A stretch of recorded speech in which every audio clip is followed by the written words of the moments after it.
ఈరోజు రెసిపీ పాలకూర పప్పు కర్రీ.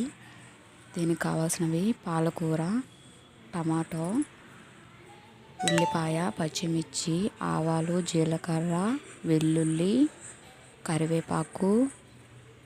ఇది ముందుగా అరగంట ముందు నానబెట్టుకున్న కందిపప్పు, కొంచెం శనగపప్పు, పచ్చెనపప్పు, అలాగే ఉప్పు, కారం, పసుపు నానబెట్టుకున్న తర్వాత స్టవ్ మీద ఆయిల్ హీట్ ఎక్కిన తర్వాత ఆవాలు, జీలకర్ర, వెల్లుల్లి వేసుకోవాలి. ఇవి వేగాక కరివేపాకును కూడా వేసుకొని వేయించుకోవాలి.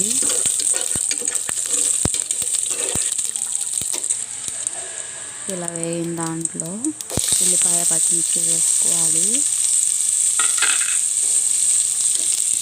ఇది కొంచెం వేగిన తర్వాత టమాటా కూడా వేసుకొని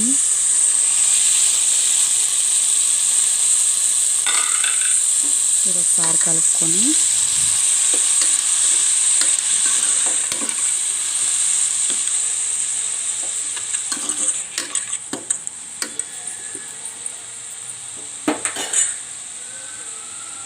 ఇందులోనే కొంచెం పసుపు, అలాగే కొంచెం సాల్ట్ కూడా వేసుకోవాలి.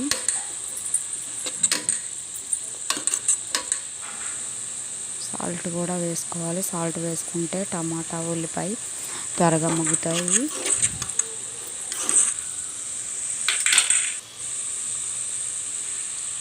ఇలా మగ్గిన తర్వాత ముందుగా మనం నానబెట్టుకున్న పప్పుని అందులో వేసుకోవాలి.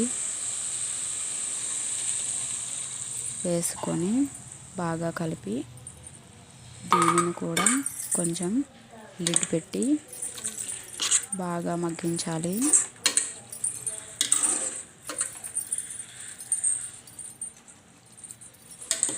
ఇది ఉడికాలి. ఇలా ఉడుకుతుంది.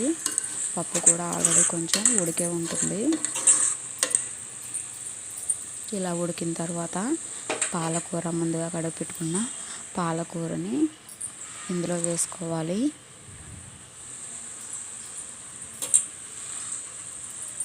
పాలకూర వేసుకున్న తర్వాత మొత్తం కలిసేటట్టు మిక్స్ చేసుకోవాలి.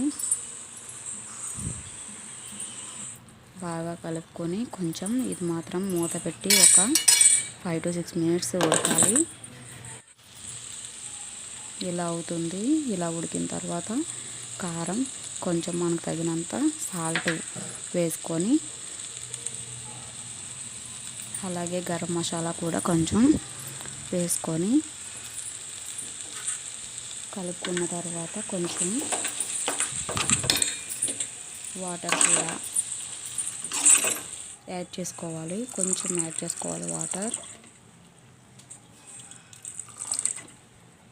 ఇలా యాడ్ చేసుకున్న తర్వాత ఓన్లీ 2 లేదా 3 minutes కుక్ అయితే సరిపోతుంది. ఇలా ఉంటుంది కర్రీ మాత్రం టేస్టీగా ఉంటుంది. Thanks for watching this video. Please subscribe.